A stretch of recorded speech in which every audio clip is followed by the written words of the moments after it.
Hello, everyone. Welcome to week one of 26.2 at 50. So, this is about my journey to running the Portland Marathon this October. Basically, I wanted to start by just talking through some goals. I have a fair bit of at least half marathon experience, and I've always found that it's helpful to think about what you want to accomplish when you're at the beginning of the training phase for a race. So for me, for this marathon, first of all, this is actually going to be my second marathon ever. My first one was back in 2022. It was also the Portland Marathon. And I did not have a great experience at the first marathon. So for the first half of the race, I was feeling good. I was, feeling strong, going at a good pace, and then around like 17 or 18 miles in, I started to really struggle with a few different injuries. So my hips started to really hurt. I had shooting pain in both feet.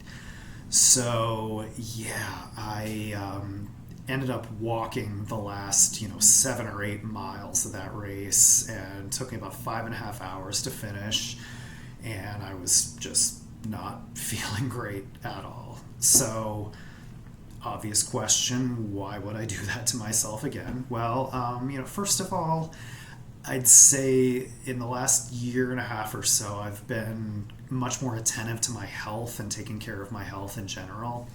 And I've gone into my more recent half marathon races with a much better approach to training and diet and just kind of being more on point with all the details, and I've been kind of amazed at how big a difference it's made. So I've been running half marathons, at least one a year since 2021, and I'd been sort of stuck at this plateau time of about 2 hours 18 minutes, and I was interested in kind of busting through that to see if I could get a bit faster. So this year I ran my first half at the end of April, and I was really on point with my training. I followed a plan. I was really disciplined at it. I was really good with my diet, and my in-race nutrition was kind of on point.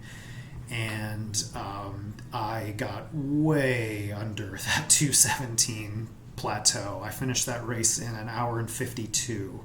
So, about 25 minutes faster.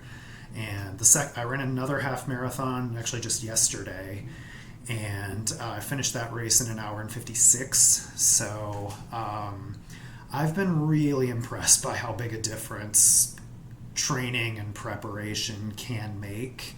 So, it's kind of my hope that can carry over to a marathon, so I can, at the very least finish way before 5.5 hours and just have a better time. My second reason for wanting to do the race is that, I think running a marathon, there's some things in life where, you can prepare yourself going in just by reading a lot and doing research and talking to people about it. There's some things in life where you're not going to know what it's really like until you're doing it, and that was what a marathon was like for me. So I think in 2022 I was as prepared for that race as I could have been based on what I knew at the time. But even as someone who knew what a half marathon was like, a marathon was just such a different experience. So I think, one lesson I learned was earlier this year I got a Garmin, a GPS watch, both for the race and for my training. So when I approached marathon training back in 2022, I did follow a plan, but I think my approach when I followed the plan was okay, I just need to do all the runs and just cover the distance. And I didn't really pay any attention to my pace or how quickly I was doing any of those runs. And, if your time is absolutely of no concern to you, maybe that can work. But, I had a thought when I went into that training was like, I think I can finish a marathon in 4.5 hours. Now, that's a fine goal to have. It's not crazy aggressive for your first marathon, but the pace at which you do your training has to reflect that. So, some of the runs you do during training, you're going to need to be at that pace. So, 4.5 hour marathon, that's like roughly 10-minute miles. So, like, some of your training runs have to be at that pace. And, there are the long runs, which you're supposed to do at a slower pace. But even then, like a rule of thumb I've heard is that, those runs should be kind of 60 to 90 seconds per mile slower than your target pace. So, yeah, if you're going for 10-minute miles during the race, your slow, long runs on the weekends, those should be like 11 minutes a mile or 11 and a half minutes a mile. And I think I wasn't paying attention to that at all when I trained in 2022, so I think I was just training way too slow. And when it came to being in the race, I just was not prepared for the goal I'd set myself, and I just kind of physically hit a wall, more than halfway through the race. The second thing I have definitely learned is being better about my nutrition, just much cleaner diet. Like I said, I don't really drink alcohol anymore. I definitely drank during my training last time around. And like a lot of people talk about carbo loading before the race. I think I did in 2022 have like the sort of stereotypical pasta dinner the night before the race, but I found in these recent half marathons actually like kind of carbing up during the week before, and especially kind of the 3 nights before the race, seems to help a lot. The third thing I really learned as a lesson was about like your in-race fuel and nutrition, like how you kind of keep your energy up during the race. So if you're going to do distance running, even the half marathon distance, but especially the marathon distance, figuring out what to put in your stomach during the race, it's going to be different for everybody. You're going to have to experiment a bit, and that's kind of a good thing to do during your training runs. But way back when, like the first half I ever ran was in 2009, and I was kind of following other people's recommendations, and so I was, okay, I'll drink Gatorade, I'll, use the little like the gel packs that GU for energy bursts, and I found those things really bothered my stomach. And like, this is common thing for runners, is just managing GI issues, because like, the last thing you want during a race is to be like nauseous or like have gas or anything. And I mean, I've heard stories of much worse, like people having diarrhea, projectile vomiting during races. You want to avoid that at all possible, if at all possible.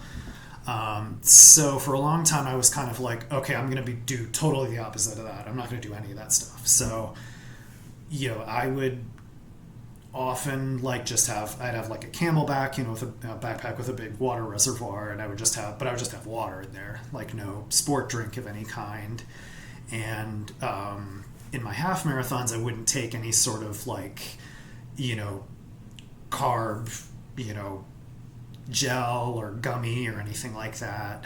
And for a half marathon, it's maybe okay. I mean, huge caveat is that like I live in the Pacific Northwest, so when I'm running, it's it's cool and it's not a humid climate. So if you're running somewhere where it's hot or sticky, like that might not work at all.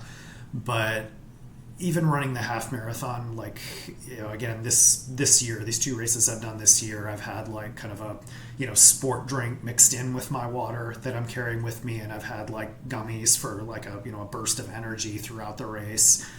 And I do think it's made a big difference in terms of like how quickly I've been able to finish the races. Like, I think not having any fuel was a big part of why I was kind of stuck at that 2 hour 17 plateau in my half marathons. And as far as a marathon, I don't think it's really. I mean, I guess technically I did finish in 2022, so I guess it's possible, but you're probably going to have a really difficult experience if you don't have some kind of fuel with you. So in 2022 in that race, I just had water with me. I had like a couple, I think I had dates. I don't even remember if I ate any of them. And I had like a couple of, kind bars, like the nuts protein, that kind of bar. And I think that was a big reason why I hit the wall so hard late in that race. It was like I just did not have enough energy in my body. And so I am definitely not making that mistake again. As far as any other reasons for running this, I guess part of it is, as the title of the channel implies, I turned 50 not very long ago. And, I am conscious that, Father Time does come for all of us at some point. And, when you're talking about something like a marathon, like there is going to come a day when like my body just won't let me do it. So, as I was training this year and kind of enjoying my race experiences, it sort of occurred to me to give it another shot. And I kind of feel like at my age, like I don't have like infinite chances to keep putting it off. So I'll just do it.